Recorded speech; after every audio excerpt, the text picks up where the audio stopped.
and welcome to another Comics Burst from the Full Force podcast, sponsored by Distant Planet Comics and Collectibles, where we usually take an in-depth look at the newest G.I. Joe comics and related titles of the week.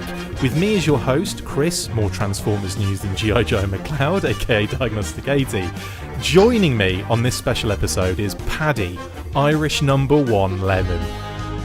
On this instalment of your absolutely favourite kind of burst, we have managed to convince artist and writer extraordinaire Nick, Irish number two Roche, to discuss his work on the Transformers comics and most recently his incredible work on IDW's Requiem of the Wreckers. So without further ado, let's get stuck into this comics burst. Joining us tonight to talk about his incredible art and writing work on titles such as Maximum Dinobots, numerous Transformers Spotlight issues, Devastation, Last Stand of the Wreckers, Sins of the Wreckers, and most recently, Requiem of the Wreckers, to name but a few, is the extremely talented and wonderful Nick Roche. Thank you so much for coming on the show. We really appreciate it. I mean, it's clear that this is my first time doing this podcast because that sounded very genuine and very sincere. So familiarity has not yet had a chance to breed contempt. Honestly, thank you so much for coming on, Nick. We really appreciate it, man. I'm enjoying it so far. Pretty good so far, guys. Good start, right? So, I mean, first up, tell us how you got into this line of work in the first place. I know you've probably gone over this a million times at conventions and in other shows and stuff, but maybe for like the kind of G.I. Joe and Action Force, thank you for saying that earlier on, side of things, you know, maybe people might want to get to know you a little bit. So, yeah, how did you always want to get into comics? I think I did, yeah. I think it was always Transformers' fault. My mum and dad used to buy me kind of various like TV titles. A comic that I'm sure you might be familiar with called Look In. It was like a TV magazine. It was called, it's referred to as the Junior TV Times because it was so. Oh God, yeah. And yeah, I remember that was like a little sort of branding on it. But and they used to have like comic strips in it, and they were like my favorite part. So I think maybe my early exposure to sequential art was probably the Cannon and Ball comic strip, which I don't know for any US listeners. I don't know if Cannon and Ball is to Action Force what G.I. Joe is to, I don't know, but it's a terrible end of the pier sort of comedy duo that like your mom and dad were sort of like, is this I don't even know what the equivalent would be in Penn and Teller. America. It'd be like I don't know, but Penn and Teller have an edge to them. Do you know? There's no equivalent. That's a cultural difference. That is a massive cultural difference. If Bob Hope had a brother and they had a set together. Yeah, if Bob Hope had a brother. Yeah, but the thing is, there's always an air. I mean, let's turn this in. Is this an episode of the Cannon and the Ball podcast? This is, I think it is. There's always an air of menace about them. Even like Tommy Cannon, the straight man, he always seemed like maybe he had done time. And big time. Yeah, and Bobby Ball, who was sort of the child appeal character, he definitely knew he was going to do time if he hasn't done it already. He was just on a short leash, wasn't he? Can I just say? Operation U-Tree is still ongoing. Just waiting for Operation U-Tree to grab those two. Them, the Chuckle Brothers. Who else do I still think is involved? Oh, man, I mean, I wish. Yeah, my sister. I mean, I can say it's my sister as well, just to move me away from any legal sort of connections. But yeah, she reckons Edmonds is for it. But I wouldn't say that. That's her words. Her words, not my words. The words of Top Gear magazine. So it was those weird like TV sort of kind of adaptations that used to be. There's like Knight Rider comic, which obviously a bit more up my street because it's a vehicle that has sentience and like an 80s kind of hair rock connection to it as well, due to the Hoff side of things. So that was kind of my first connection to comics, and then I kind of got into Transformers through seeing the ads first before seeing the toys, but the ads were sort of enough. I mean, we all remember them. Just like this commanding voice, sort of like, you know, the stentorian bellowing, sort of like, you know, side swipe, yes, and it just made you want to own these guys. So that means when the Transformers comic came out, that was kind of it. Then, you know, it was all the things that I had liked when I was 5 and 6, and that made me want to make comics. I was already kind of doing like my own storybook versions of things that I liked. So if I liked Herbie, which I did, again, Kara with its own mind of its own, I used to do my own little Herbie storybooks and things like Alias the Jester and things like that. Kind of all, you know, mainly just I just plonked in front of the TV. Obviously, I kind of would know a genuine parental affection. And so when I didn't mean to Transformers laugh came at along, that so much. Sorry. no, Nick. I mean it's all I can do. So, Listen, we're recording a podcast, but Action Force G.I. Joe Transformers. It's quite clear that parental affection was lacking for most of us. Yeah, everyone's going to feel that. Anyone who isn't sobbing into their mint in box devilfish is nodding sagely, So. Amazing. So that was kind of So I mean, comics. I kind of realized then that people make this. That whole thing of realizing that there's a name attached. To this, and that name was Simon Furman, and then the word was Simon Furman, and the same with the art. The artist that I most identified with then, as now, if I can, was Jeff Senior, and that made me realize that there's people can do this, and that made me just want to do it, and so. All I ever wanted to do was make comics, and to be honest, all I ever wanted to do was make Transformers comics. I had an odd psychological effect because I got what I wanted as my first gig, and it's kind of it's been ever since then. It's been trying to sort of reappraise. Well, what do I want to do now? Because Transformers isn't financially or critically or commercially the comics jackpot, but for me it was. So it was. I've been very, very lucky. So that's. Maybe explains how I wanted to get into comics, and also because the Marvel UK connection then opened me up to all the other stuff, the Marvel side of things, not just the toy tie-ins, but kind of the Marvel universe, I guess. Yeah. What came first in terms of the kind of creative process for you? Was it the art or was it the writing? Yeah, I think they're both the same. The art, I think, actually, I guess because you can draw before you can write. I think Sure. So and weirdly the things that, I mean, it's just so weird because I haven't thought about this in a long time, but all the odd things that I was attracted to drawing. So I was into Knight Rider, and so I drew that, and cars. I love drawing cars, but I was obsessed with snooker when I was a kid, to the point that when I was sort of 3 or 4, if I thought that there was a career for me, it would have been I wanted to be like Steve Davis, the snooker. And I was obsessed with dress. I was cosplayed as a snooker player, which for. Again, American listeners, this is so parochial, isn't it? I'll put images up. Don't worry. I'll flash images up on the video. It's a quote unquote sport, isn't it? That's played indoors, where it's a turn-based sport. So is it a sport? And it's dry, and you get to dress up for it. You get to wear a dicky bow and wear waistcoats and stuff. And a waistcoat. Yeah, exactly. Yeah. It's a real fancy man sport.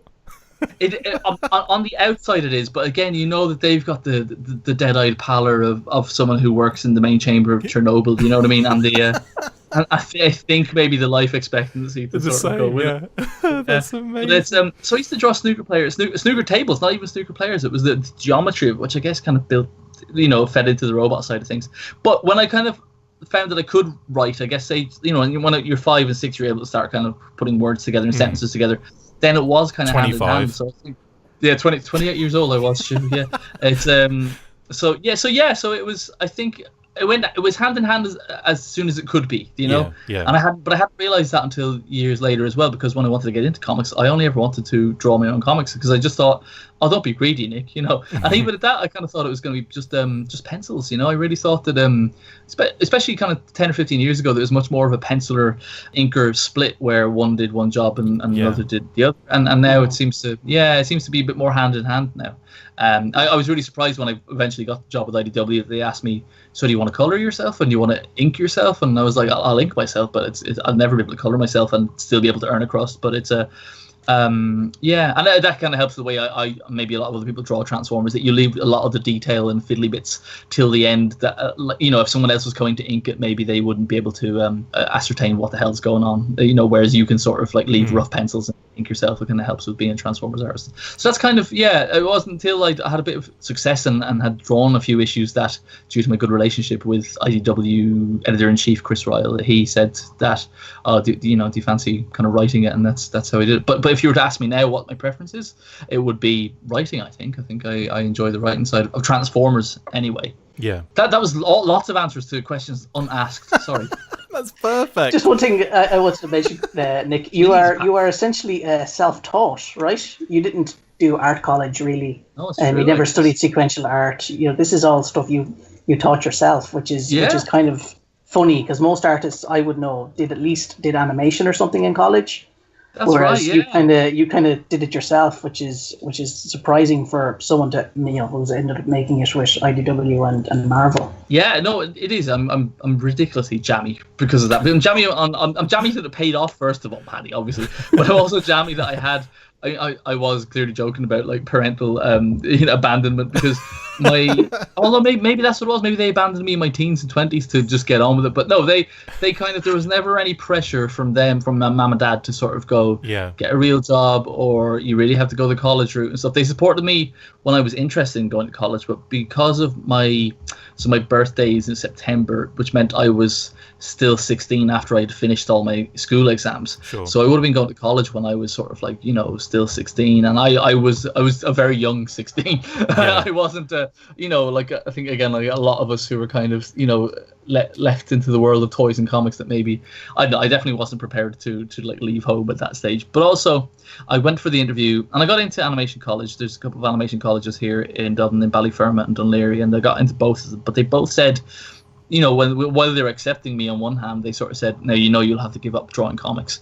And I think kind of when it came to it, I kind of said, I'm not going to do that. Now looking back, that's not true. You decide whether you give up drawing comics. You don't sort of listen to them. And most of the people I know, like the Irish comic scene, but like the likes of Stephen Mooney and Stephen Thompson and Declan Shalvey, they all went to art college and they were discouraged from drawing comics, but they just used what they learned in art college, which is access to life drawing and storyboarding classes and just the discipline of sort of working with others and in the kind of critical atmosphere that I kind of wish that now looking back, it would be nice to have that, because I think those are the kind of the skills that kind of keep you going in the small wee hours. But it's actually funny now, because a lot of people graduating from IADT and Dunleary are going straight into comics. Like there's quite a few that we would know that that's where they studied and they went straight into working for Marvel. Exactly. I can think of like even Root Redmond, who colours you, I think was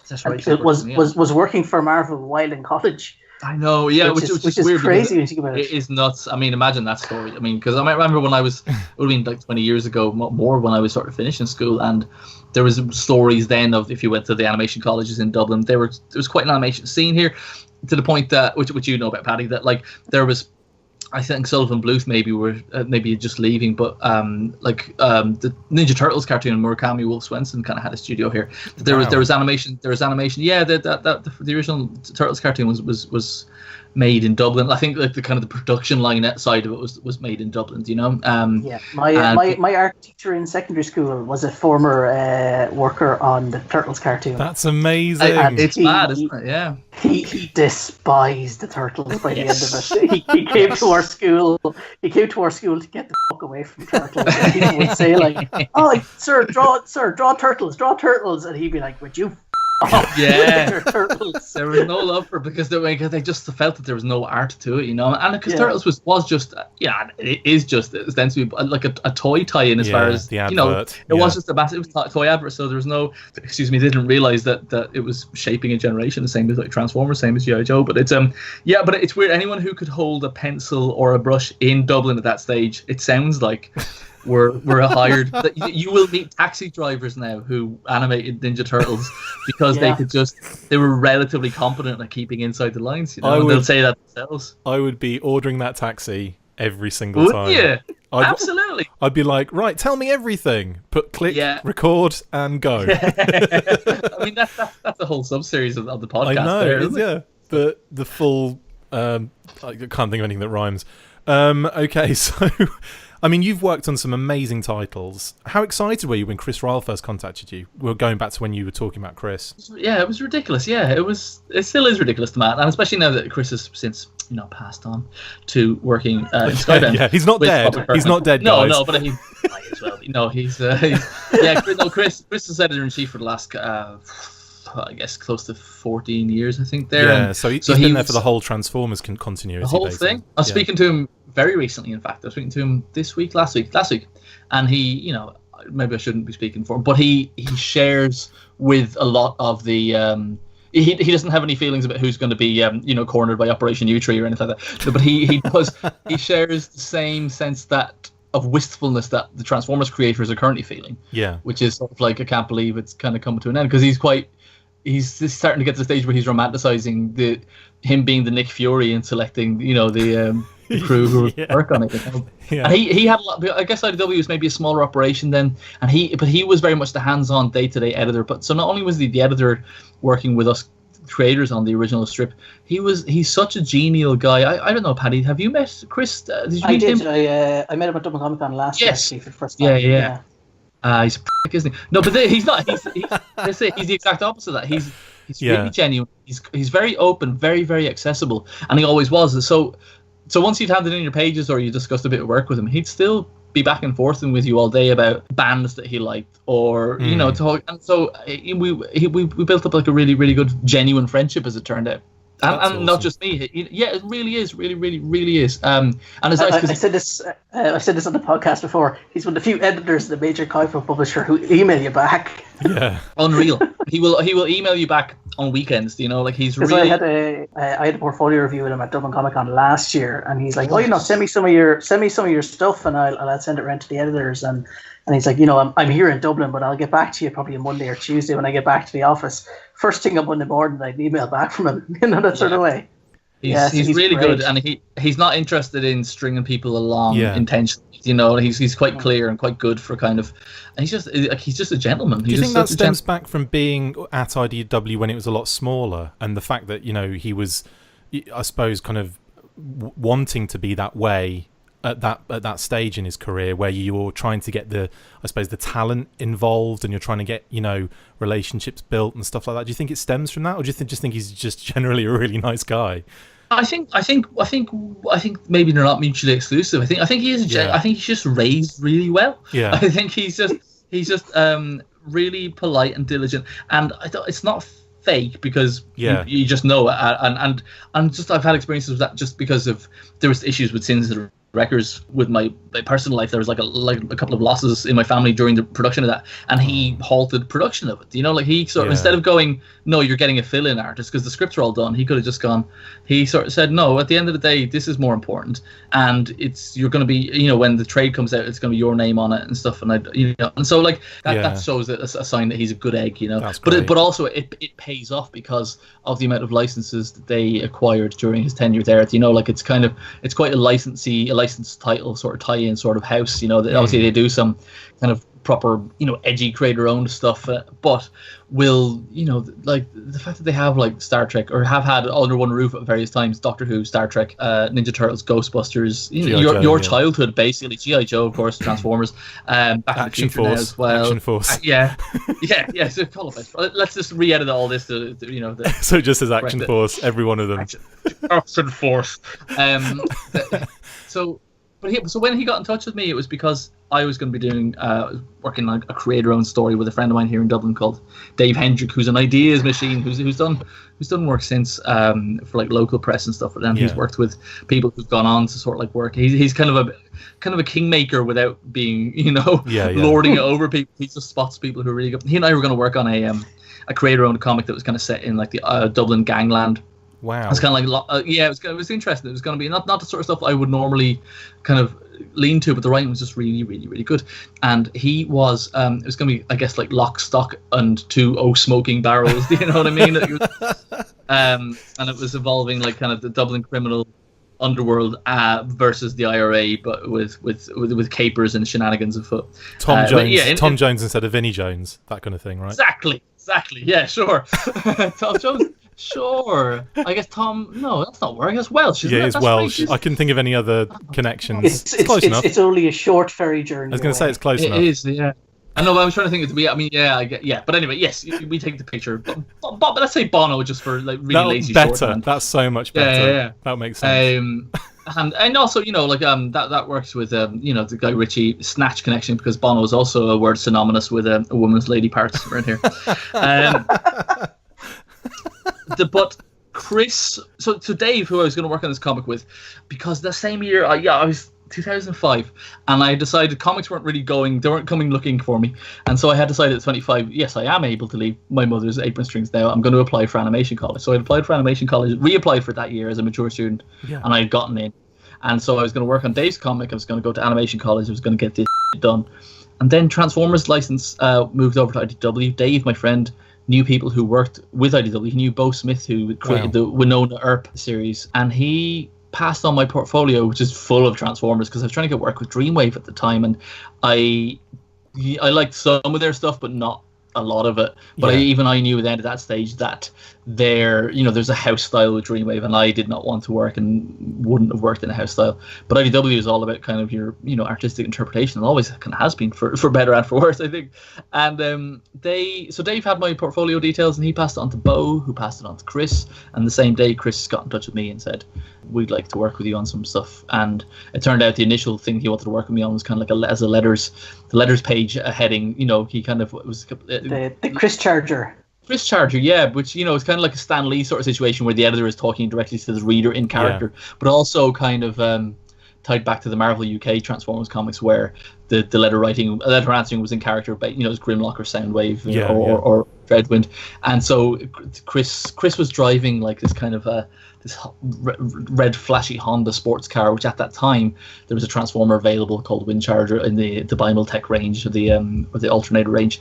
And so he drew me as that. He wanted me to draw him as that Transformer, but with his head on it. And that got to be in issue 0 of the Transformers launch. So I've been there literally since day one. That's and then awesome. He was always really good at it. Someone out of BotCon a few years ago did that Chris Charger custom, and I believe Chris owns it. He does own it. I think I've been in Chris's office and I've seen it. Yes, and it was in Pride of Place. I guess 2 offices ago now. It would be two companies ago. But it's an amazing custom. Gets the drawing like it's beautiful. But and so he was always just really good at finding stuff for me to do, but also being clear, sort of like, we don't have anything now, but I do want to work with you. I do want to work with you. Stay in touch. And that's kind of how it happened. And it was, like I said, it was a dream come true. It was like I just, pinching myself. Because this relaunch seemed to be, it seemed to have a very kind of very cohesive plan. It was very much the start of the IDW Transformers universe was very much Ultimate Transformers, to use the parlance of 2005. It took this kind of like, let's relaunch it from the start, but with kind of everything in mind, with the last kind of 10 15 years of 20 years, I guess, at that stage of history, but having all that kind of in our back pocket means you can kind of plan and kind of have everything dovetail into different sort of have it be a bit more fluid and fluent. And that means I got to work with Simon Furman, who was the reason I kind of got into drawing Transformers, or reading and writing and enjoying Transformers comics. And so then eventually my first interior job was Spotlight Shockwave, which, as it turns out, over the last 13, 14 years is almost like the linchpin of the IDW Transformers universe. It's this ground zero issue where nearly every plot line can tie back to this character Shockwave and what he had planned and how it was thwarted. And it's interesting because Simon has said it and I've said it, and Josh Burcham, the colorist on that, has said it, that we all feel, even though it was so long ago, we all feel that we were all on our kind of A game then. I think it's one of those issues that I'm kind of still proud of, and it's my first issue, which is weird because there's obviously been issues since where I can see it's a bit tired when you drew that one, Nick, weren't you? But yeah, we hit the ground running on it, so it's nice to sort of say it was our first collaboration together, but also it's something that we're still really, really, really proud of. I think in general, the Spotlight series for me is one of like my favourite aspects of the Transformers comics in the IDW verse. Like I'm a big Special Missions fan when it comes to kind of G.I. Joe. Yeah. Huge kind of just generally a massive Action Force comics fan in general. But the fact that the Spotlights just have this really, I don't know, it's just really nice quality where it's just, the focus is on the character, but it's, you open the page and it's not just, just like looking at this one character in every page. There's like there's just really awesome stories intertwined between the Spotlight series. And I kind of feel like that is just my favorite iteration of the comics of Transformers, I think. Personally, I really like them as well. I mean, they're good as a testing ground for newer artists. Obviously, now that's kind of how a lot of us slip through the cracks. But it's also good because, like you say, it's a focus on one character, and it tells everything. When it's done well, it's telling you the whole story that you need to know for this issue. Yeah. But I love that sense of what you're saying of being aware that there is a larger universe. You're getting glimpses of the folds of the universe sort of like blowing open, and you can sort of see a bit further into it, and it is genuinely thrilling. Like, you know, it's kind of because it makes it just feel like the structure is a bit sounder. Then, you know, that it's more just this character's adventure. It feels like there is kind of like layers and layers behind it, and there's been some really good ones. And Furman's just really good at that done in one. He's always been good at kind of writing in cramped spaces, and a lot of the time maybe those are his strengths. You know, it's kind of that if you back him into a corner and constrict him, that he knows how to sort of pace a short story from a 5-pager to an 11-pager to just a single issue. But that must have been a good feeling working with Simon after you'd been reading the comics that he'd done in the past. It's just bonkers. It really is bonkers because, like, I don't know. Have you met Simon, Chris? I have, yeah, a couple of times. Yeah, lovely guy. Yeah, and you've met him a couple of times, Paddy, haven't you? Yeah.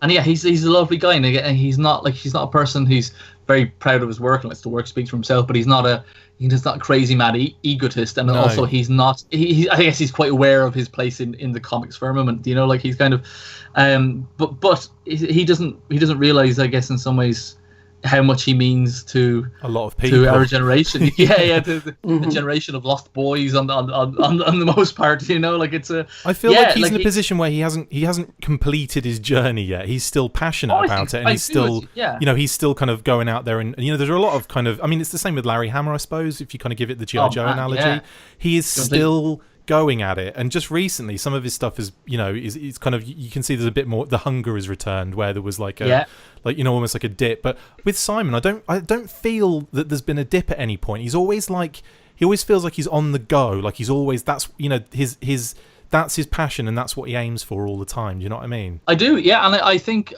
he also brings that to James Roberts, one of the current writers on Transformers, and we both talk about it, that we would love to be able to do a Furman, as in someone give us not with our luxurious hair, but we never go that far. But we'd the thing where Simon will and has, as a working writer, has often accepted jobs where he doesn't, his heart isn't in it, but you wouldn't know because he just does the work. Like he kind of I think he did like Wallace and Gromit comics for a little while. Like he'll accept writing jobs because he is a writer and he wants jobs. But he puts everything into it. Like he any concept he's worked on, he'll put his all into it. He'll stay in for the weekend, watch every bit of ancillary sort of like DVD. He's worked on Robotech at the moment, and he wasn't completely au fait with every ins and out in Robotech, but he's watching every series. He's binging the whole thing, so he can be conversant and be fluent in it. But I agree with, especially with Transformers, he always puts his best foot forward, I think, and I agree. He seems at the moment, like from a personal point of view, he seems to be like, well, look, I might not be asked back to do more, but I think he will always be asked back to do something. I think the name does bring something like a legacy to it in a way, doesn't it? Not to make him sound like a bloody ancient Cybertronian. That's not fair as well. Yeah, exactly. Yeah.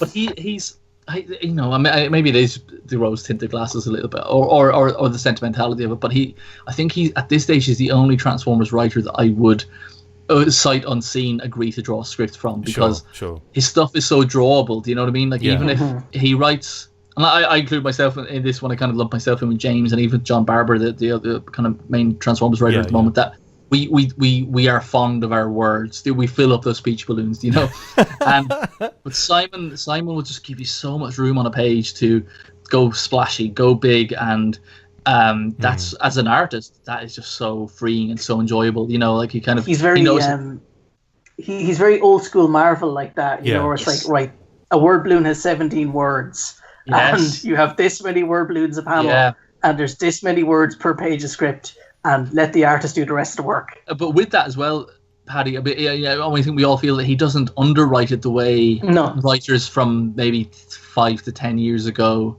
15 years ago, he never goes decompressed. You always sort of feel that you've got a satisfying meal with it, Whereas he's not my Costa. Whereas the current writers will sometimes overfill you. Sometimes we're like, it's like we're force feeding geese to create exactly, pate. Yeah. We're sort of like, you're all just pate farms to us, you readers. That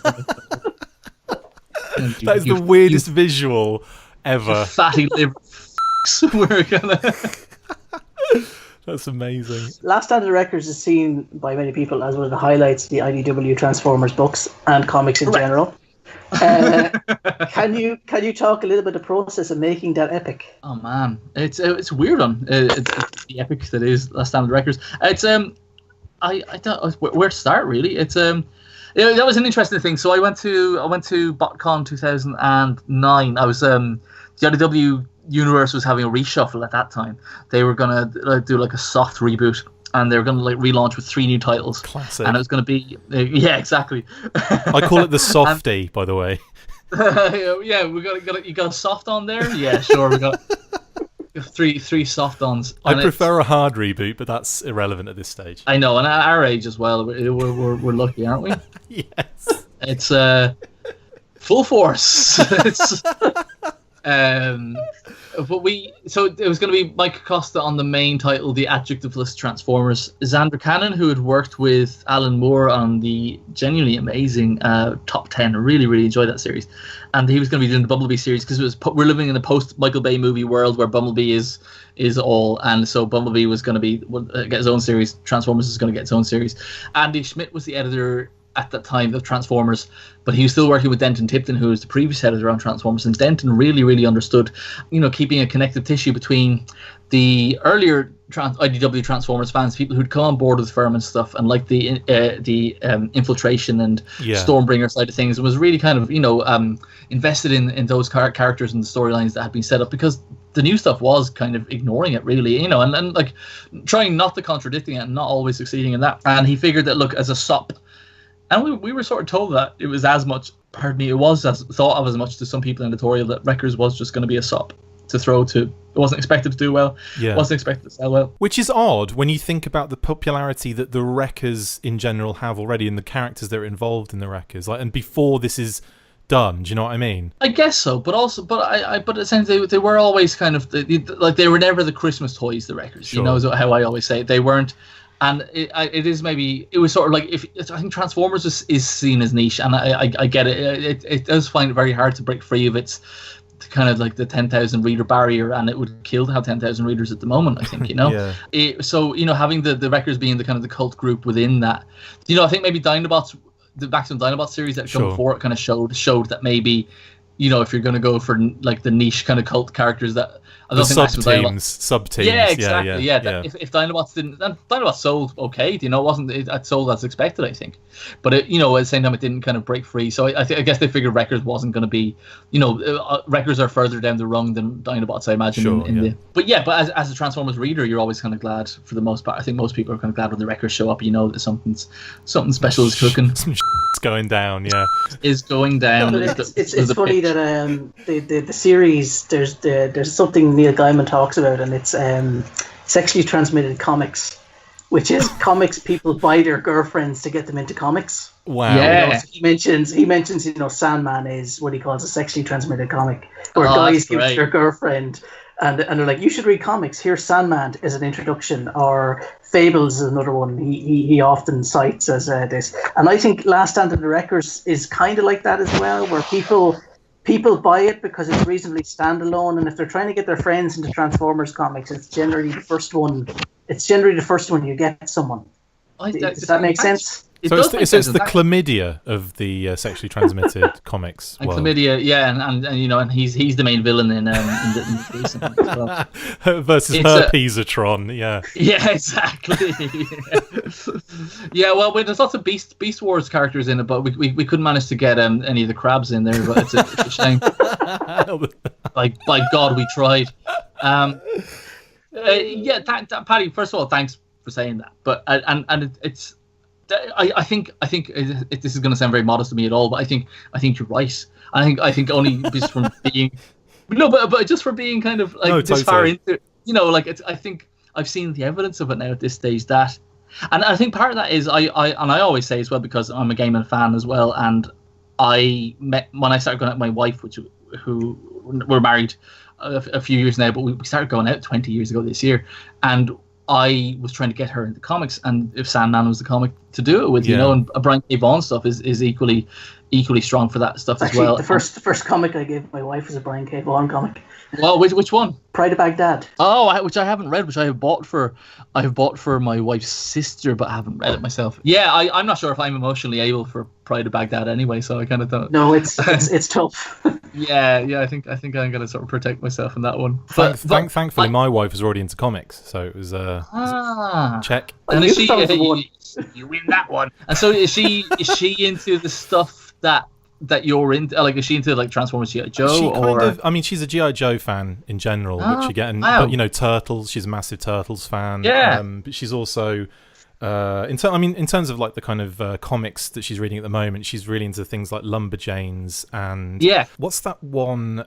Fairyland, something in Fairyland. I hate Fairyland. I hate Fairyland. Yeah, Heathen, she loves. She thinks that's amazing. Does she read Giant Days? Does she read that? I don't think so. I can pass that along. Yeah, Giant Days. I think she'd recommend. I've been trying to get my. I've given my wife some Bad Machinery to read as well. I've got into that recently for the last few months. I need to read Bad Machine. Cool. So our wives are cool, right? By the sounds of it. That's pretty cool. First of all, hey guys, we've got wives. I know. Well, a lot of people have turned off at this point, by the way.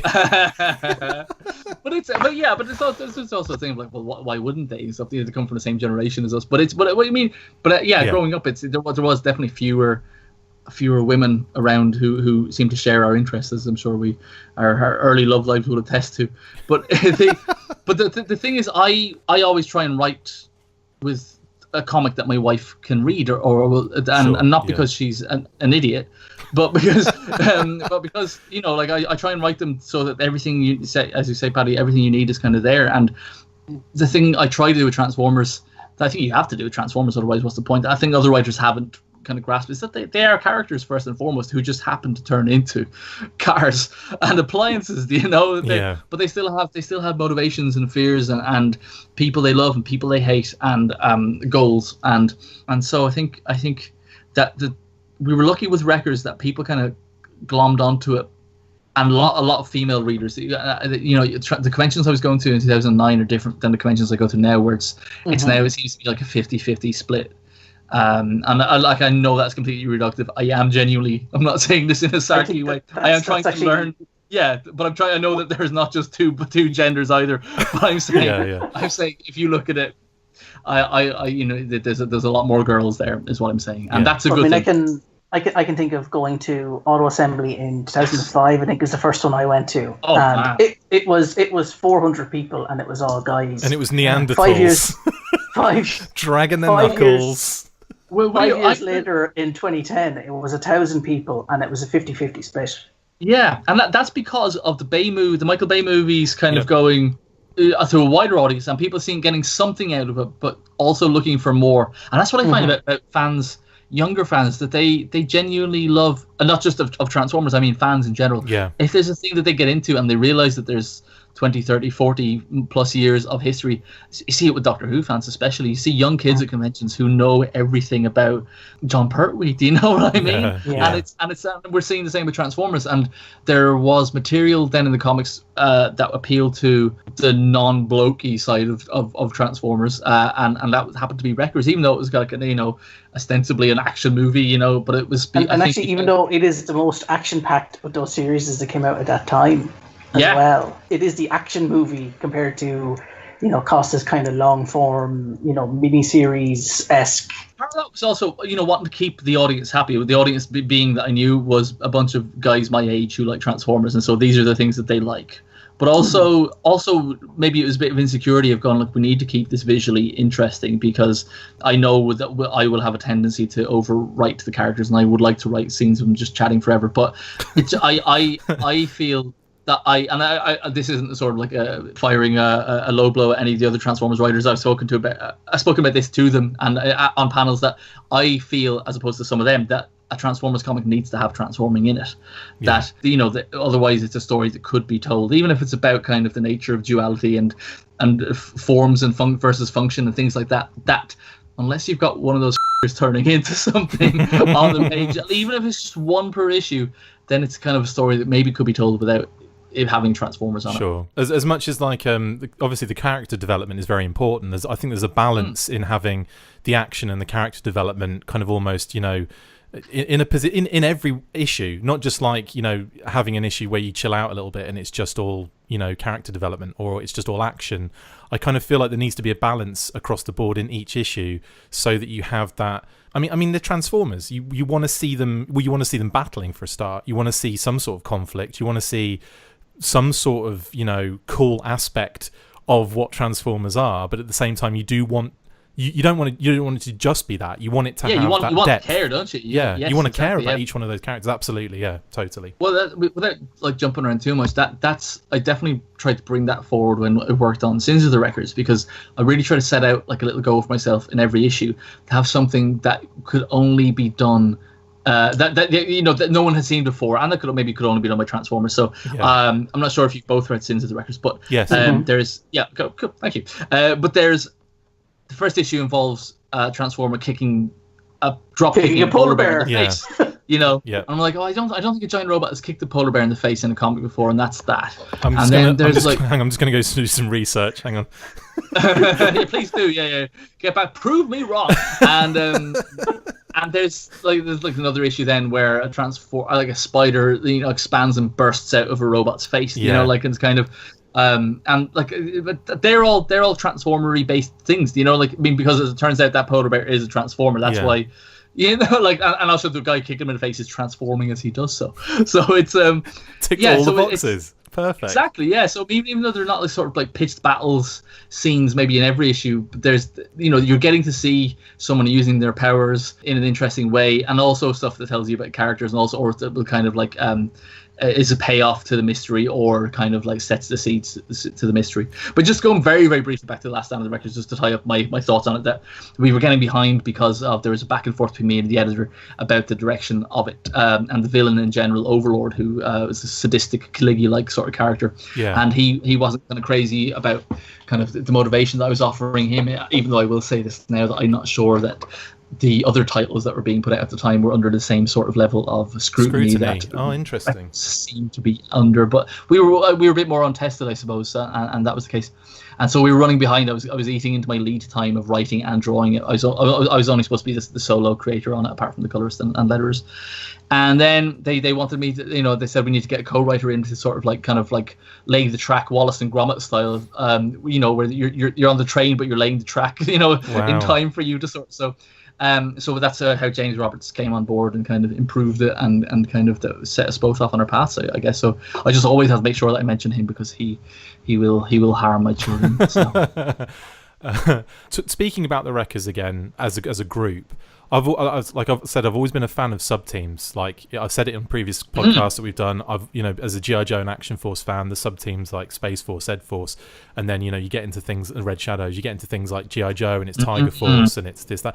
You come to Transformers and it's done in a different way, but it's still effectively the same thing. It's a subgroup of what is the whole, and you've got the Dinobots, you've got Combiners, you've got all the different Masters iterations, you've got... I know what you mean. I like, there's something about how it feels. There's something really kind of like... I think it's a collectability aspect in the toy making, you know, like in the marketing for the toys, but it works so well, I think, when it comes to kind of story-based stuff. It gives you, I suppose it gives writers a lot more, and I'm just, you know, this in a general term, probably gives writers more a license to kind of delve into those differences within all those subgroups, right? Yeah, it can do. I think from my point of view, it kind of focuses you a little bit better, because it's such a wide universe, and it's very hard to write sort of generally. I've never written, like, you know, any of the main kind of titles, but when I was sort of like pitching Spotlight Cup, which is my first that's a belter. Written Transformer story. Oh, thanks. That is a belter. That is like a heart-wrenching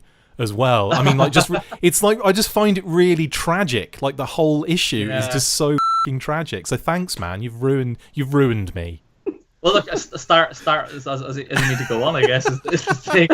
It's yeah. I mean, I didn't upset a G.I. Joe fan that much until I co-wrote the Revolution one shot with James a few years later. I love that shit. I love that. Admin force for the win. Yeah, well, with Cup, I just realized that it's very daunting. But if I focus on one character, I can tell a story with one character, and it's kind of the same, I guess, with a subgroup. You're only really you're obviously telling a story set in the wider universe, and the continuity and the constrictions and the freedom that comes with that. But it really helps when you know that you really just have to figure out this little band of characters and stuff, rather than it kind of being about the war in general and being kind of Optimus Prime and Megatron. That stuff is quite daunting, I think. I mean, obviously, I would say yes if they offered it to me tomorrow, but I think that's what I enjoy. I enjoy the fact that it's like a microcosm, and it's a reflection of the Transformers as a whole. It's kind of. It's the that maybe that comes into the collectability side of things, because when you're a few years into the Transformers product and you've got Headmasters and you're like, well, I've missed out the first 2 years of it, and I'm not going to own them all, but I could own all the Decepticon Headmasters and maybe all the Autobot. I could have a little team of 5 versus 5, and that that's your complete story then, because you've got leaders, you've got kind of little group dynamics that sort of kind of tick all the boxes, and I mean, we can never pretend that we don't. There's not a frisson of energy about the toy side of it, about the collectability side of things. And that's one of the reasons I was a really big fan of the Wreckers, was because the Springer toy was that was my favorite. I know it's like a block, but I loved that toy when I was a kid. I just couldn't get enough of it. I even had that the recollection of the where you transform the legs and they slide up the side. How just how loose they were, floppy and loose. Those side pieces were, and the sword, just you kind of you fold it up and put it in his hand, and it just goes whoop to the side. And I love if you're lucky, it stays up. Yeah, no, I know, and it's something you're the tactile memory of holding that will always be with you. And it's kind of. There's something with me. It's Hot Rod. He's my favorite character, both in universe and as a toy. The original toy. Great toy. He's my first toy. Great toy. Yeah, he really is. I think he might be maybe the gold standard of that kind of Autobot car sort of thing. That he's it's the feel of that. The face. The face has so much detail in it. Doesn't it? Yeah, he's a really handsome face as well. He's really he's definitely the heroic lad. Yeah, and he's also probably one of the coolest looking cars in G1. Yeah, there's really nothing low, else that looks like him. Really low profile, the kind of the awesome spoiler that can cause eyes to be removed from the inside of their sockets. But it's true, and I get that there are purists, and I kind of understand that the original 84, 85 cars that emulated real world cars, they're little mini masterpieces. That they really are, in engineering and in replicating. And so, you've got these more speculative vehicles from 86, 87 onwards, like Hot Rod, Cup and Blur, and so on and so forth. But when they're done as streamlined as that original Hot Rod toy, and he just looks perfect in both modes. He looks like like a Transformer, in a way that I just remember the car form, the actual car form was really solid as well, wasn't it? Kind of locked in, it was just it wasn't loose at all. Not that I remember anyway. No, you're right. I was a little sweaty little 6-year-old hand leaning on top of that isn't going to splay the the wheels or the arms out, and kind of cause them to collapse. And no, it's jumpers for goalposts, eh? I love that masterpiece, the new the hot rod. I think that's just gorgeous, and I love the fact they've given him the fishing rod and everything. Yeah, and the fact you can get him in that position to sit down and everything is just brilliant. I love that. Yeah, big fan. Sorry, yes, sorry, drifted off into nostalgia. Never apologise for talking about hot rod. Yeah. Has it been difficult knowing that the current IDW Transformers universe is coming to an end? It must be sad when you've been involved with an ongoing storyline for so long, only for it to be kind of actually finishing. Or is it actually more of a, you're happy and it's a good thing overall that you've managed to be involved in this entire story in its completion? It is both. I mean, when I heard initially my first, because I think from working on Transformers over the years, I'm still clearly in love with it. And I think maybe maybe it's possible that I'm maybe more in love with the stuff that I loved as a fan, maybe more so than the stuff that I've it's the whole Groucho Marx thing of you would never want to join a club that would have you as a member sort of thing. And definitely in recent years I don't read them. I do read them all eventually, but a lot of the time I'm kind of reading everything to catch up on for work reasons, for either reference or to kind of figure out what I'm going to be writing next and figure out my angle from it. But so my first thought was like, oh damn it, okay, that's going to put the kibosh on some work plans that I had. And also, Transformers has been really reliable for me, that when I've been lucky to go off and do other stuff, but it's always been there for when the other stuff goes quiet. Pardon me, I can always kind of come back and kind of do a stint on something. But after a little while, it really kind of crept in on me. It was like, oh no, it's happening again. I didn't really care with the Dreamwave kind of stuff coming to an end, because it was a shorter run in a way, wasn't it? Run, yeah. And I guess we weren't sort of told it wasn't decreed. It was an accidental sort of ending, and also, ultimately, obviously it paid off for me. But it was, I genuinely did, after a little while, kind of felt like I did when I was like reading, the last issue of Transformers, when it, you found out, oh, by the way, this is it, the Marvel UK, where it was kind of, they were teasing you up to the very end, oh, we're going to keep this going, it's going to go monthly, and it's going to be, and then it was like, no, this is it. Next one's the last Thanks, one, guys, see you later. Yeah, so bye.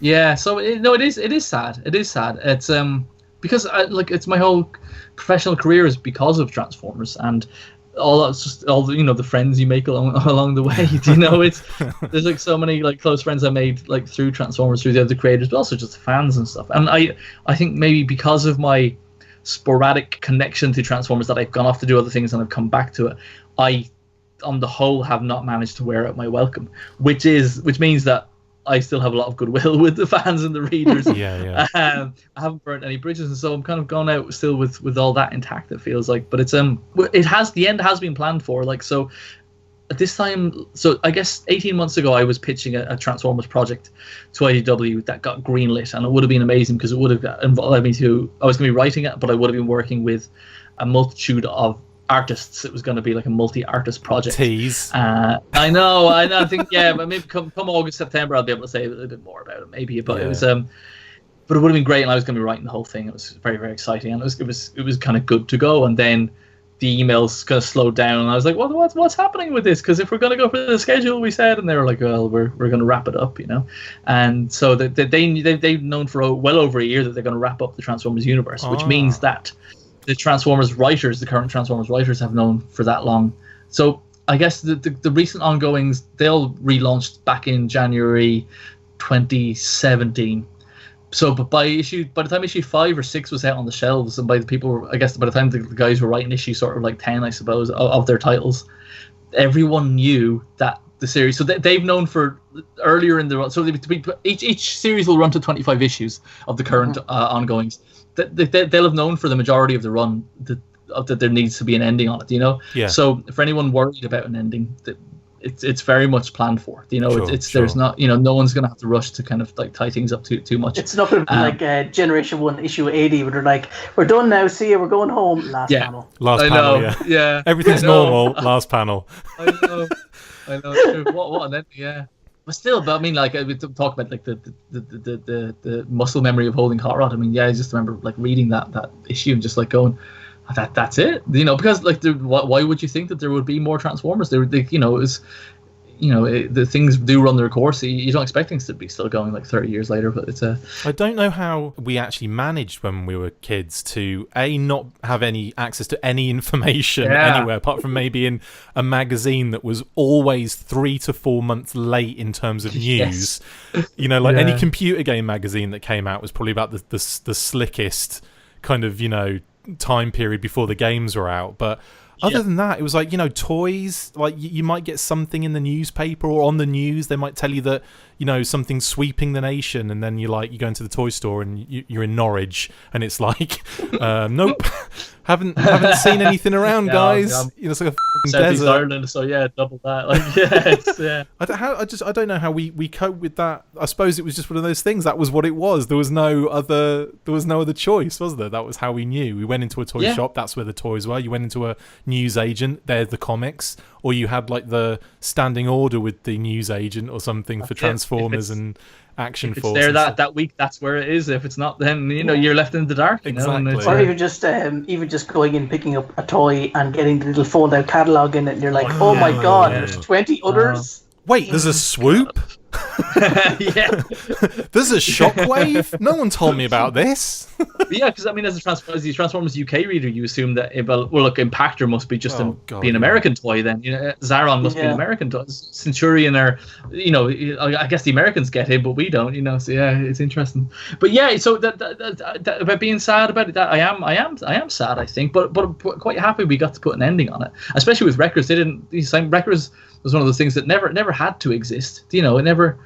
Especially as the series increased, went on.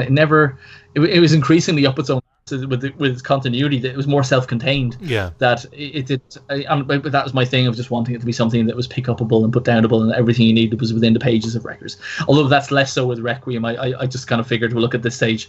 If you're buying it, you're buying part 3 of the trilogy in a series that's about to end. It's kind of, I don't need to do as much sort of hand holding. Yeah, there's a hardcover next month that collects all of it, exactly. So you just buy the hardcover. I'm afraid to say I'm not sure if it's a hardcover, Paddy, unfortunately, but it's but it is a big collection. Is it another softie? Is that what you're telling us? Yeah. I'm going to go out on a massive floppy. Exactly. Yeah.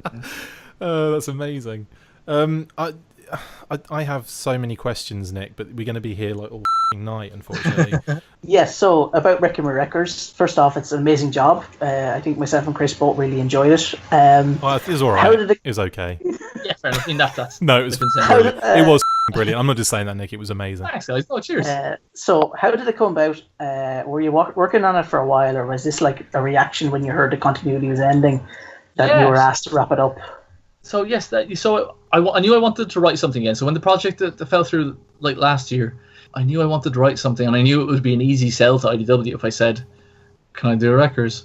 Because they've always wanted more Wreckers, and I've often kind of sort of held out for better offers, and those offers never come, so I end up doing Wreckers. But for the best, like I think I'm happier with, just because I'm prouder as I'd come on more as a writer and an artist, but I think I'm happiest with Sins of the Wreckers than anything else I've done. But so yeah, it was nice. Because otherwise, they're kind of finishing the Transformers universe with a Unicron mega event. So all the kind of disparate threads are being pulled together under and being sucked up the massive puckered eye of Unicron. But I kind of knew that like Wreckers is always its own thing. Urethra-thron. Sorry, Karen. The pulsating galactic sphincter of a. Orson Welles' final effigy. They should do, at least on the other side of Unicron, it should be his bumhole, shouldn't it? Yeah. I definitely think that. Yeah, just a complete thread, sorry. Popping it inside. Carry on. But I knew I kind of didn't want to see the Wreckers kind of be sort of like, because they would have just been there to die, I guess. Yeah. It's fine, because that's what they're kind of there for anyway, but they would have just been rank and file, I think, by the end of if they were kind of subsumed into the Unicron event. So it was an easy enough sell. I wanted to sort of finish the story. I thought Sins and Wreckers might be my last sort of word on the whole thing, and so as far as I was concerned, I was happy to sort of like for the characters to stay where I left them. Yeah. But then you find out if you've got room, you will always squeeze out that next bit of story. So it was really important that I got to kind of, and I think not everyone gets a happy ending in the story, but for those that do, it's quite a positive ending, and I think that was important because it's quite easy. Wreckers started off dark. Wreckers started off with massive body count and expendable characters and blood and guts and head trauma, and when you start like that, you can double down and keep going into that, but then you kind of become, he's the robot body horror Gorno guy then, I kind of wanted each subsequent story to be about something more than that. It's not always shock tactics kind of thing, Yeah, exactly, yeah. Or if it's shock tactics, it's in a maybe emotional, more emotional shock. Kind of, You go deep. You don't just go for the surface. It's like you get. Yeah, exactly. Yeah. You're not gonna recover after a few. A screwdriver isn't gonna repair this one. So. Some gum, some glue. Unless you huff a bag up, but don't do that, kids. That's how kind of Wreckers came, because the end was nigh, and I wanted to be a part of it, and I'm just glad it was, because actually the Wreckers saga out in July, which collects every Wreckers story, including all the text stories and fact files from the collections. That was originally solicited this time last year to come out Christmas 2017, because they thought Wreckers was done, So it wasn't until like the end of the last kind of year or so with Requiem became real that they were like, okay, well, look, it would be a move to release the complete records and then pop out another softie, you know. So so that's how that's how Requiem came to be. But and it's gotten quite a nice reaction from people. Seem to be kind of some people, because it involves Verity Carlo, who was the human character who appeared in the very first page of the very first issue of IDW Transformers. That she gets a send off that maybe there wouldn't have been time for, if it was just left to James and John to kind of finish their stories. Another heartstring puller as well. Yeah, exactly. Yeah, I hope so. But I think that I'm always going to be in service to Simon Furman. And she was his character, and I really kind of felt that if he can't be there at the end, then she should be, So. Yeah. Something else that doesn't obviously, it's happened before in comics where you get, say, another artist to do a flashback panel and all that kind of stuff. But the fact that you got Jeff Senior on this, I mean, that must be really cool as well. I don't know how I'm not mentioning that. That should be the only thing I'm here to talk about. I'm so sorry.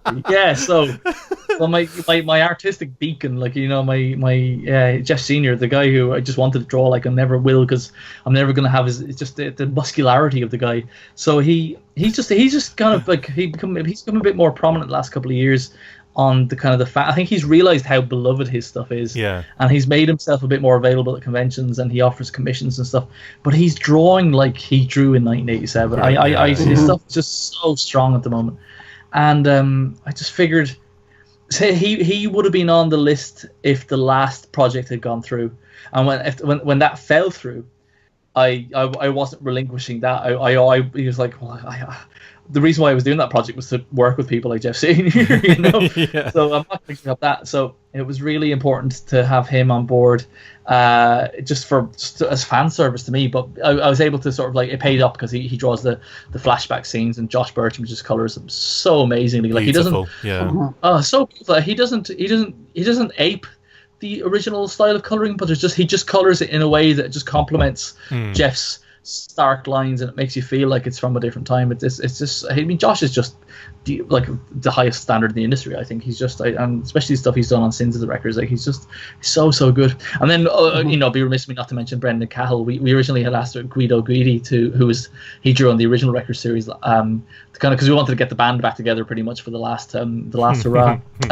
But he wasn't available, and so if I was to write a Transformers series tomorrow, Brendan would be my first choice to draw up, because he's just got a comics head on him. He knows sort of storytelling. He knows panel to panel sort of storytelling, make it clear, not to get the clutter of the robots get in the way. And he was just a really good fit for the Earthbound stuff that was on it. It's great. But it was.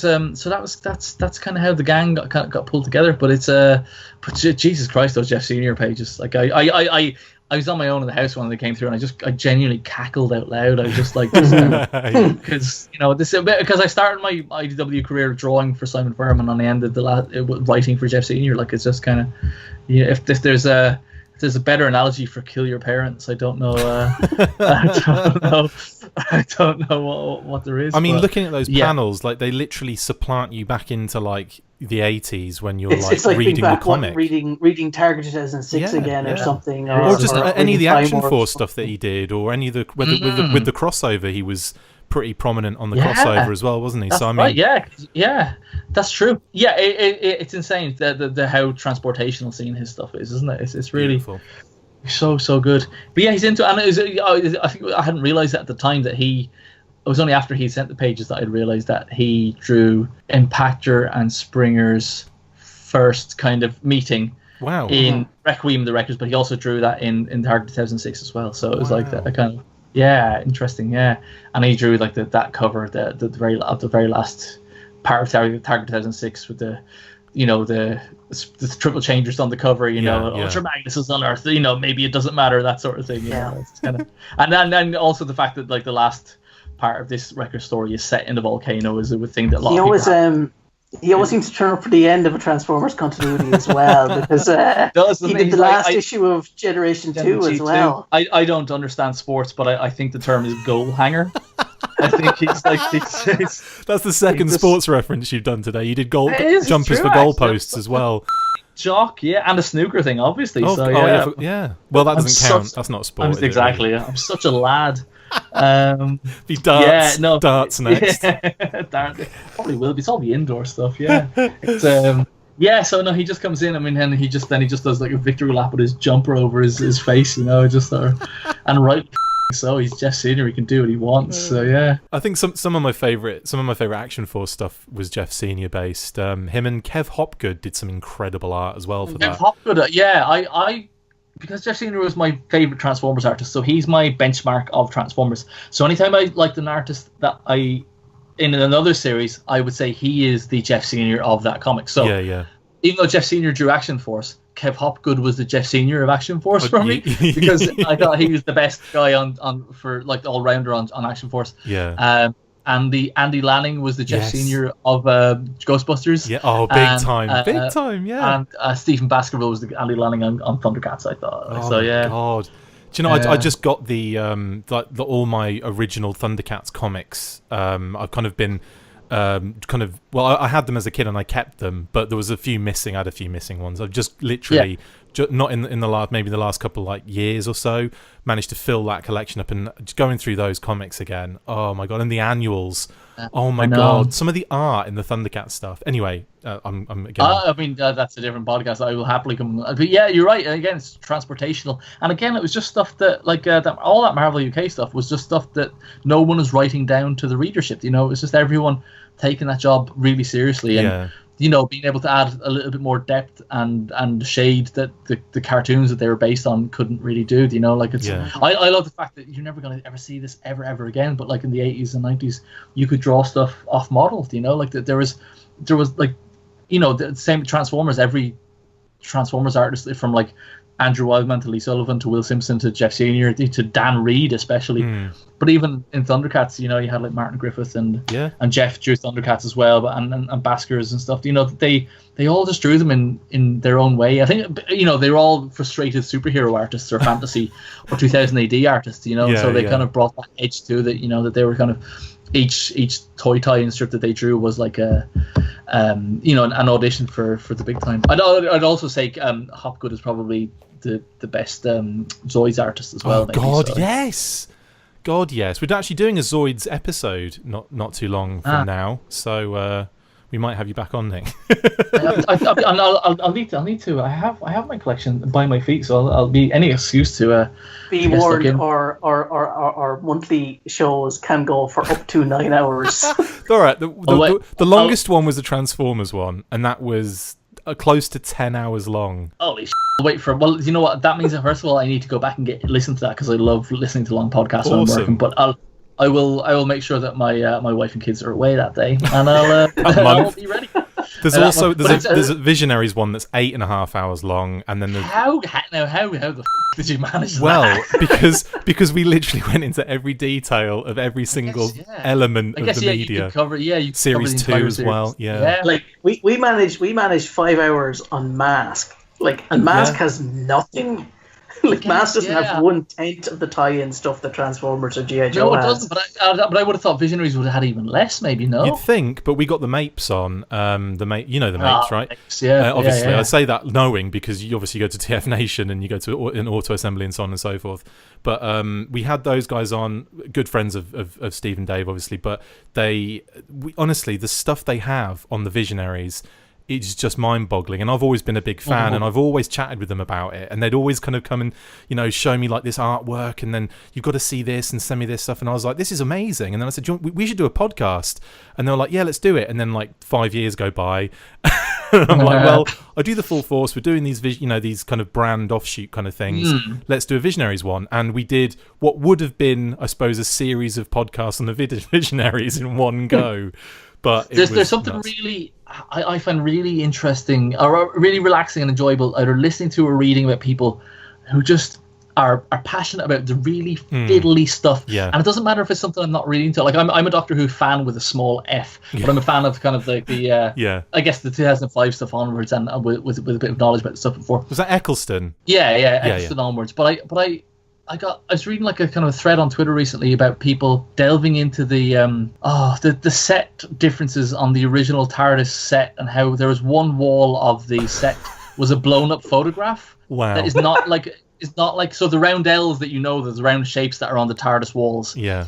There's one in the original 60s set, one of them isn't like a sort of an embossed, carved, you know, built set of plywood. It's a photograph of round things blown up. Wow. And I just found a thread, and the same with this, a guy called Maz, who is in Transformers. Maz, Transformers Maz, and he writes on stuff about like these different versions of Dirge from 1986, and these missiles are slightly longer, and whereas and I don't care enough about that stuff to be into it myself, but there's something really satisfying about listening to or reading people who have gone to that level and who are explaining that, and so deleted scenes, deleted audio, that stuff, like with James E. Talks Serial Geek, that magazine. I love kind of like sort of stuff, it's kind of, and it's like they're about cartoons and toy lines that I don't really give a shit about, but I give a shit that he gives it. Totally. You feed off the passion effectively, don't you? I think so, yeah. But there is something just kind of really relaxing, kind of about the unflowering and then the uncovering of the information of the article kind of goes away as well. It's really. I love the interpretation of a lot of information as well. Like where something will come out and then all of a sudden the speculation just flies at it and sticks at it and becomes canon, and you just and then you find out later that has nothing to do with that particularly. But that journey, you're right, of that information and people finding 100%. Out about it. Yeah, it's amazing. Totally. 100%. But just going briefly back to Zoids, I'm not even Transformers. That's over now. Zoids is where it's finished now. I'm recording for the Zoids episode right now. Cool. Let's go pick the bones clean of Zoids.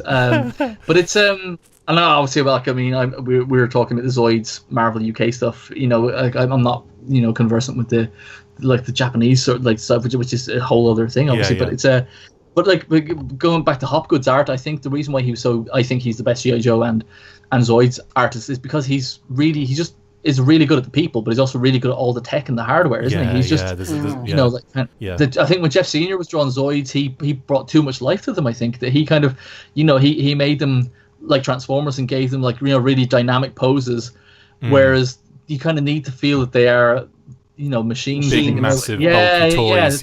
Yeah, exactly. Yeah, that they're under the control of like a pilot, and the way Hopgood drew it. But I reread the Zoids series maybe about 5 years ago, and I have to say, as good as the Grant Morrison stuff is, and it is really good, like Furman isn't too far off him in that series. He really, everyone sort of says, well, Grant Morrison, early start, and the signs were there and stuff like that, but. I think Simon was kind of again, Simon's just always the man for the job, whatever the job is. Consistent as well. Exactly, a firm hand on the firm man. Okay, next question.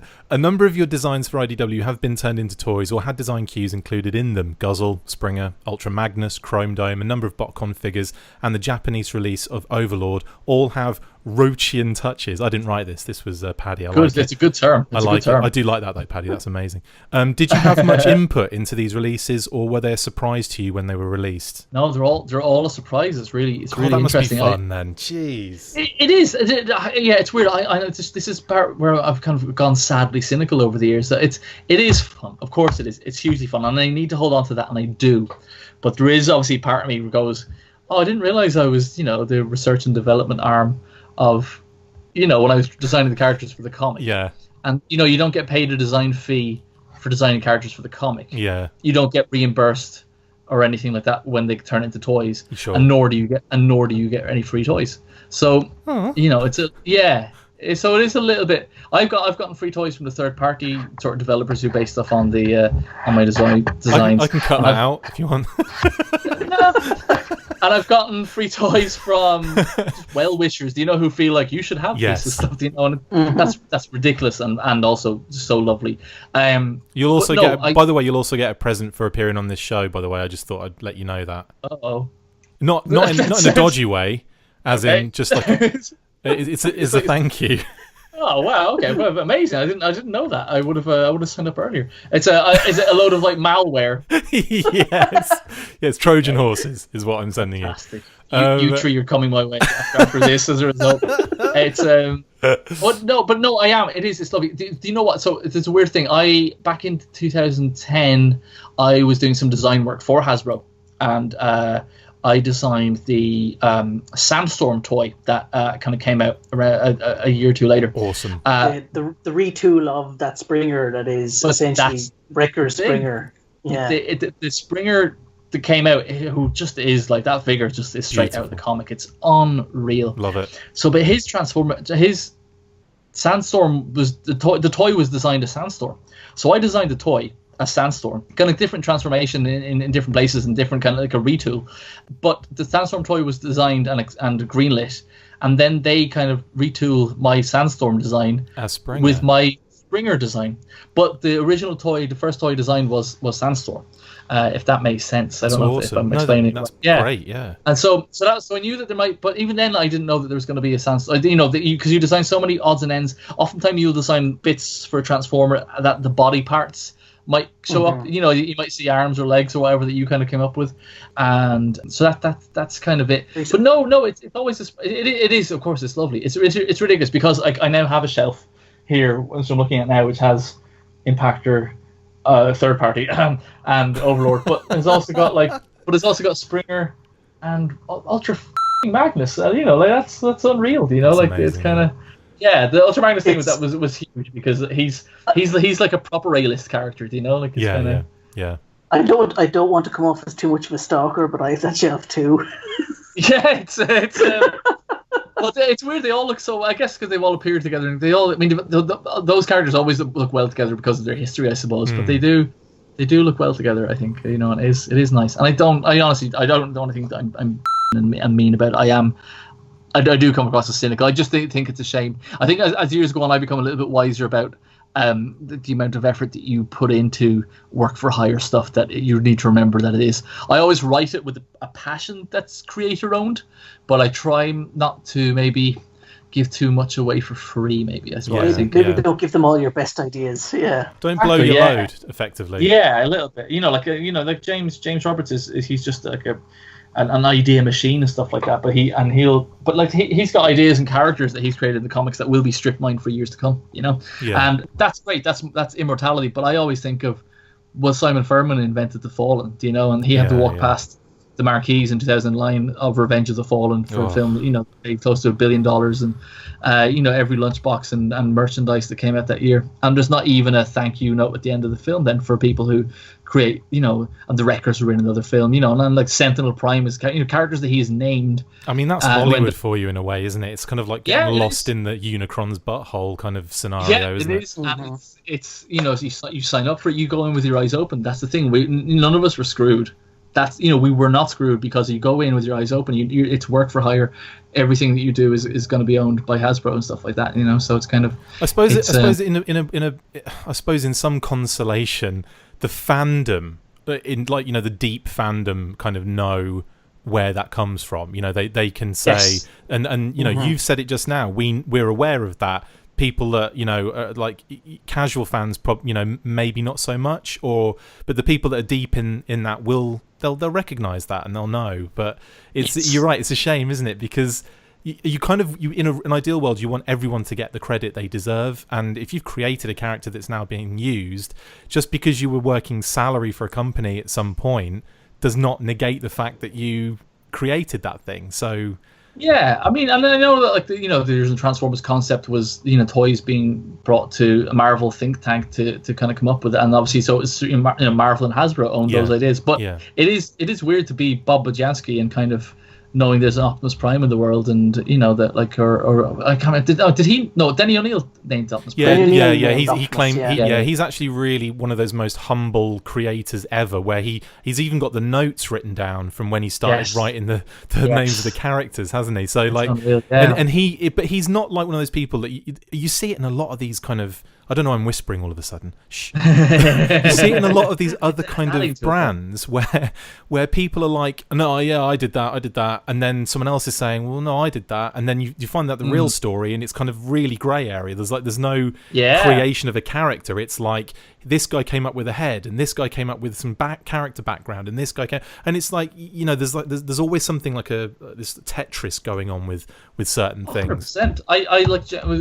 I work really closely with James Roberts on especially on Last Stand of the Wreckers. We're not really sure where one ends and one begins now. There's some lines we could tell. I know that's a his line, but as co-writers we sort of decided you don't tell people. Yeah. But then there's other bits, even stuff we wrote like recently, like that Revolution one shot, Hasbro Revolution one shot we did, where I can't remember where any of that came from. Do you know? I can't Yeah. and neither can he. We can't remember who kind of got the ball rolling on it. You know, so it's that's a good thing. So yeah, it's never down to one source, but you know, it'll be nice to kind of like I say, you go in your eyes open. I think for the likes of Furman and Budzianski especially, you know, I think it'd be nice to see them kind of get their names on something and maybe get a hamper. Do you know what I mean? Is there an element of if the names are on the end credits or thrown up there and the I suppose the light is shined on those particular people, is there like some sort of then pressure for the company or for, you know, like Hasbro and so on to maybe make a bigger deal of that, you know, in kind of a monetary sense? Sets a precedent then, doesn't it? Yeah, about about credit and what credit means, I guess, financially and kind of legally. Then I've just got my cynical, horrible business head on. It's funny because the bigger comic companies are generally a bit better about that. I mean, for example, on The Dark Knight Rises, Jerry Robinson was given a producer credit for having created the Joker. And that was their way of giving Jerry Robinson essentially a pension. They paid for it out of the movie's budget. They gave him 80 or 90 grand, I think, as in a consulting fee. And that was like, there you are, Jerry, thank you for creating this character. We don't owe you this, but that's lovely.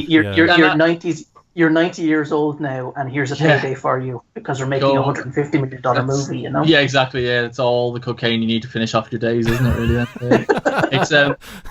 It's true. Yeah, you're right. like I said, everyone has gone into it with their eyes open. I on my children's life, I don't know anyone who's like, Furman and Budzianski, or any of us who's sort of going, God damn it, I've been screwed and stuff like that. You know, like I said, I haven't been screwed. It's just would be nice. It'd be nice to be included. Like I think, for the likes of the artists that kind of generate the visuals, so many of us would be just happy with a free toy. We really would. Yeah. You know. Yeah. That's all. Yeah. It's a toy. You don't get toy credits on. And I get that. No one's really pushing for like a credit list on it. Maybe that'd be cool. But like I said, because like I said, it one person designed the head, one person. Correct me if I'm wrong on this one, but I have a feeling that it was a bit of a strangled route to get Peter Cullen to voice the Optimus Prime in the first Transformers movie. Was that like in stone pretty much in the whole process of the development of that film, or was that like a fan pressure thing? Or I can confirm this, Chris, because I was at San Diego Comic-Con the year they announced that. And I was SDCC 2006. It was my first of my two times I went there, and nice. I was at the Transformers panel that day, and I actually asked a question of the brand manager at the time, and I think I him off a little bit with my question. Good man. But someone else at that. Why are you such a feckin' ass? Did you say that? Yeah, he said exactly that. He's like he looked at me and he said, "Jesus, Paddy, I wish you died in the famine." My goodness. Did the low potato count not have led to a low sperm count with your ancestors? But it's also the STCC. I got to talk to Eric Siebenhaler, who was the design manager of Transformers at the time, and I got a sideswipe sketch of him. He's such a nice guy. But separately, I was getting my sketch off him, and we were talking about Transformers for a while while he was sketching. And he mentioned, you should go to the panel for, I think it was Stardust, the Neil Gaiman adaptation that was done about 10 years ago. And he said, you should definitely go down to the Stardust panel in Hall H this afternoon. They're going to make an announcement about Transformers at that. So I went to that panel in Hall H. This is when you could still get into Hall H in San Diego. Walked in, sat at the back, and saw the Stardust panel. And at the end, the producer of Stardust was also one of the producers of Transformers. And he essentially made a big deal of, I'm ringing someone now to talk to you all. It's a Transformers announcement. And he rang someone on his mobile phone, they put it up onto the speaker or whatever. And it was Peter Cullen who answered and says, just wanted to confirm I'm going to be voicing Optimus Prime. Amazing. In the live action TV. So that was the first, I was present for the announcement of that. I'm Optimus Prime. Yeah. And then, funnily enough, that same holiday, I went to LA as well. So myself and my brother, we did Las Vegas, San Diego, and LA in space of 2 weeks, and San Diego was for the con.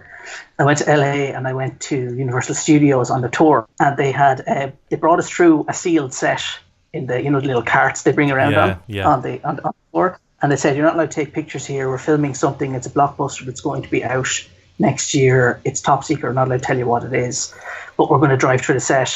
Just don't take any pictures because we have to go this way. Right. And we went through anyway, and it was just a street with a battle going on in the middle of the street. They were filming stuff blowing up and stuff. Oh, cool. And we went through anyway, and then a few months later, I saw the Transformers trailer for the 2007 Transformers movie, and I'm like, holy shit, that's a set we drove down that day. Awesome. So as you were driving through, did Blackout just transform and land? It's hard to cover that one up. It was literally that bit they were filming that day. We were there. That's my favourite part in that movie, I think, when they're in the alleyway, the kind of the nest guys, and Blackout transforms in that alleyway space and then just lands and carries walking on. I love it when you get like a context for Transformers being like giant robots and kind of their proportions and the relationship with their surroundings. I think that's why I quite like the Earth stuff, and I like involving human characters in my Transformers stories, is because otherwise they're not giant robots. They're just robots yeah, exactly. So it's when set in space, if it's set on Earth with people, you really get a sense of that this is why there's disguises, this is why we should be in awe of them, this is why they're different. That's an incredible story, Paddy. That's mental. So awesome. That's as near as I'm ever going to get to working on a Transformers movie. No, I think that answers the question. I mean, I know from talking to Hasbro guys as well, and that the Michael Bay wasn't, he didn't really know what he had with Transformers, that he didn't know that there were some things that maybe were, set in stone, and I could see why they would have thought about, possibly hiring like a celebrity, Morgan Freeman as Optimus Prime. Do you know what I mean? Yeah, totally. Well, they did with Megatron, didn't they? I mean, you had. I forget his name. What was the point in that? Hugo Weaving. Yeah. Hugo Weaving. And then they go and get actual Megatron. Anyway. Yeah. Anyway. Yeah, with the Hugo Weaving thing, Hugo Weaving's got a great voice if you can make it out, but it was so phased and kind of flanged, that it was. It could have been anybody, really. Totally. That did make most of it, but yeah. Anywho, right, moving on. Yeah. You've been announced as a guest for a number of cons this year. Could you tell us which ones you'll be attending, please? Oh, Matt. So there's TF Nation in the UK. That's going to be in Birmingham. I guess the third weekend. I'll see you there. Hey! Oh, good stuff. Good stuff. So that's such a fun convention. It's it was from the ashes of Auto Assembly, and now it's TF Nation. But I think through its iterations, it's just always kind of gotten better and better. It's just run by people who just love the stuff. They really, and it's also still small enough that it's everyone's in on the same boat. There's no kind of like them or us thing with kind of guests and kind of attendees. So it's come say hi and hang out and do all that sort of stuff. So TF Nation in the UK. There's TF Con in Toronto in Canada. Yeah, and that's going to be the 13th to the 15th of July. I'm currently taking commissions for that, so if you're interested in that, hit me up on Twitter and I'll send you the right direction. And I'm going to New York Comic Con, and that's not announced yet, but I'll be doing that, doing Artist Alley at that this year. I have my accommodation sorted out, just need me flights figured out now, and we'll be off to go. Joining the Irish diaspora to NYCC every year. I'd say about half of anybody we know in the comics industry here go to that. I know. It's so messed up. We see the photographs of just like 10 people on the same plane. It's kind of So this year I'm gonna go and do it. And see if it's as good as everyone says it is. So it's I think because recently I've come off Spider-Man and doing some covers for Avengers, that it's a good year to kind of go and sort of kind of keep myself fresh in people's mind. I think so. It's great. Remind editors you exist. That sort of thing. Yeah, exactly. Yeah, and to kind of celebrate the last hurrah of Transformers as well. Who knows? Maybe announce something as well, but you never know. I mean, you don't even have to answer, obviously. But are you aware of who is involved in the reboot, or is anybody aware of what's happening with? I will answer this question on the record if you want. I have no idea. No worries. I have absolutely no idea. I don't know. I don't know who's doing it. I call my kid's life. I do not know who's going to be the next writer of Transformers. I do get the impression that they're looking for a clean sweep. Yeah. Writers wise, anyway, I'd imagine they might be looking for some newer artists if they can find artists who can do what they need them to do with Transformers. But I also know that drawing Transformers is a fairly strong skill set that I would not be surprised if a few of the artists get kind of called back eventually. Like, I see why, though. I mean, I think IDW and Hasbro want to sort of see what like a new kind of set of voices might do with it. But I honestly don't know. And I've asked, and there's a time when the things were. There's new editors involved. David Marriott is the current editor of Transformers, and he's lovely. He's so nice. He's so full of enthusiasm, and he's just really good with his continuity and kind of as a cheerleader for the creators. But he's a bit more cagey than other editors, and he's not answering any questions. Sure. I mean, again, I wasn't expecting you to divulge any information, but I mean, as far as keep it in, because I the news is that there is no news as far as I know. So it's just that Paddy and I were discussing this on a few Comics Bursts previously, and just in general, and how like it must be pretty rough for all of the kind of guys that have been working on it, just to not really know what's around the corner, like it is, I guess, yeah. But in other ways, I say that's kind of comics. There's none of us really on contract. We're all freelance from issue to issue, project, and based on if you get your stuff in on time, you might not be in the next issue. So it's everyone's kind of had enough warning that hopefully that they will be making preparations for new stuff. And I think that there's such goodwill in the Transformers fan community that I think that a lot of those artists will hopefully, and I include myself, will be looked after with commissions and stuff. If anyone is listening at the moment, like I only do commissions for conventions. I don't really do them like rest of the year round. But a lot of the other artists do commissions year round. If you now might be the time to hit one of your favorite artists up. No, but it's true. I mean, they it could be the sort of thing that will keep them going while they're waiting between projects and stuff. So, and it's just a good chance to either commission stuff or buy original artwork. But again, I'm not currently touting for stuff myself at the moment. Sure. But you never know. So you do a lot of conventions, obviously. So obviously you must enjoy working them as much as any of us do. But do you have any kind of favourite memories from the cons you've done over the last 10 years that you'd like to share? That aren't probably going to get us in trouble legally. No, I'm pretty good at cons. You have to be, otherwise you don't get asked back. Really. I don't have the same lack of morals or libido as the voice actors, so it's fine. Yes, I was at that auto assembly too. Yeah. I was in bed at that point, I think. So. Yes, I think my favorite one came after Sins of the Wreckers came out, and it was kind of I guess due to the kind of the publishing schedule of it, I wasn't really sure kind of how people were kind of taking to it, and that meant a lot of people dropped off buying these single issues as they came out, and I just couldn't get a feel for whether it had landed. But it was the first convention that I'd done since it had come out, and we booked a small room at TF Nation to do like a kind of Q&A. But the room was like sort of like absolutely packed out, standing room only, and kind of there was loads of people just sitting in the aisles, whatever. But there's one part of it when I implied that maybe a character had died off panel and had been replaced by a clone. Like genuinely sort of saying, that there had been some like sort of kind of biological experiments going on, and that maybe the character as you see them. Not a he, as you see them, for the rest of the book, is not alive and is not who they were, and also that there's evidence due to the fact that you can't see their breath in the cold after this point. Nice. And a woman in the back just completely involuntarily just shouts out, and that's my favorite moment, really. The fact that I kind of implied that. Oh yeah, maybe there's not a happy ending there, and it was just someone was just invested. That was just an instinctive sort of. So that was amazing. Yeah. That's a good. In fact, that's a really good place to end it on. Actually, it is, isn't it? Let's end on.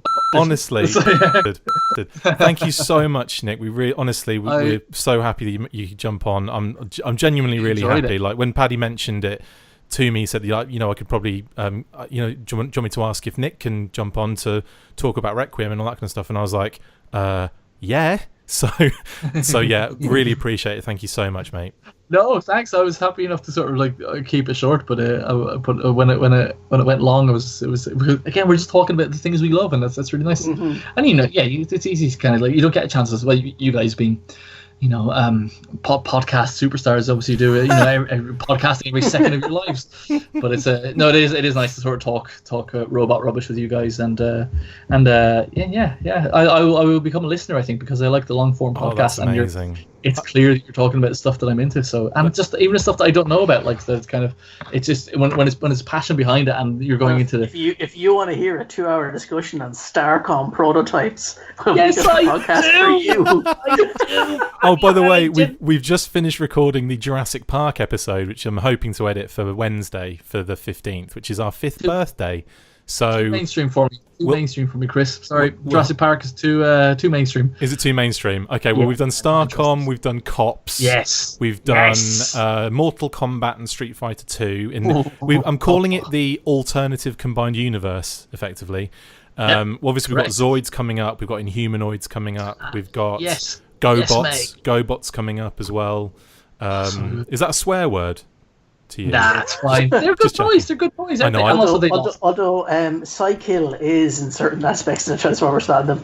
Yeah, he is. Yeah, Because of course. He keeps on stepping up to Megatron and losing, doesn't he? So yeah, he'll never learn. But anyway, thank you so much, Nick. We really appreciate it. Thank you, my man. Cool. So that's it for this instalment of the Full Force Comics Burst. Thank you to our wonderful guest, Nick Roche, and to my awesome co-host, Paddy. See you next time, and as always, full Transforcers. That sounds a bit dodgy, actually, doesn't it? I should probably change it. No, it's fine. It's the 90s now. We can say it. We'll keep it. And then there'll be an explosion. Make sure you get involved with the discussion by liking, sharing and commenting on these videos, and as always you can keep up with the show after listening by following on Twitter @TheFullForce, liking the Facebook page facebook.com/TheFullForce, and if you would like to contact the show you can message us on either of those platforms with feedback, questions or just a troll. Look out for more of these comic bursts on Podbean, iTunes, Stitcher, our Facebook page, Twitter feed and YouTube channel from now on. Full Force. And a big shout out to our sponsors, Distant Planet Comics and Collectibles, located at 601 Business Loop 70 West Suite 263, located in the Parkade Center, Columbia, Missouri. You can visit their website at distantplanetcomics.com and on Facebook at facebook.com/distantplanetcomics.